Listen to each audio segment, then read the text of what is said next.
le savez, en 2017, la gamme Touring Harley-Davidson évolue considérablement avec l'apparition du 9e moteur Harley-Davidson, le Milwaukee 8, un Big Twin chapeauté par des culasses à 4 soupapes, donc ça fait 8 soupapes sur le Big Twin américain. Vous l'avez vu sur motostation.com, on l'a essayé ce 107 CI, ce 1745 cm3, et aujourd'hui nous allons focaliser notre essai sur le 114 CI 1868 cm3 qui équipe les CVO de la marque, la Street Glide mais également l'Ultra.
Moins de vibrations, plus de performance, moins de bruit mécanique, c'est ce qui caractérise ce Milwaukee 8 qu'on avait essayé sur le bloc 107.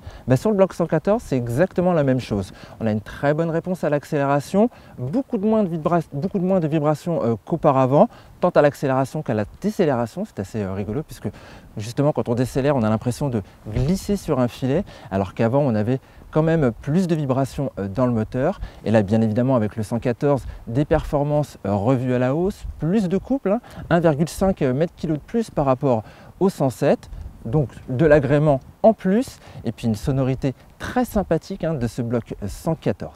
Autre évolution sur les belles Touring américaines, le changement des suspensions avec à l'avant une nouvelle fourche et à l'arrière de nouveaux amortisseurs et un réglage de pré-contrainte supérieure à ce qu'on avait auparavant.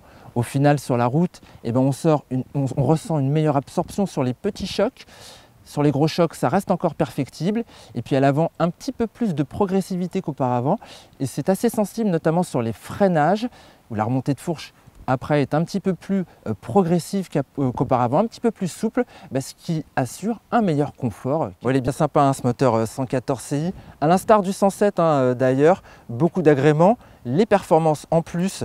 Alors il est uniquement disponible sur la gamme CVO, donc associé au moteur Twin Cooled, Big Twin Twin Cooled, donc sur la Street mais également sur la Limited. Alors cette Street CVO, c'est là que ça fait mal, elle coûte quand même 39 550 €, la Limited 41 750 €, parce que voilà, sur tout le reste, vous avez ce que Harley-Davidson fait de meilleur en termes de pièces détachées, d'accessoires de personnalisation, de customisation.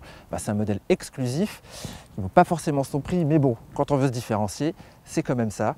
Je vous donne rendez-vous sur motostation.com pour notre essai complet, et puis je vous dis à très bientôt pour un prochain essai. Bye bye.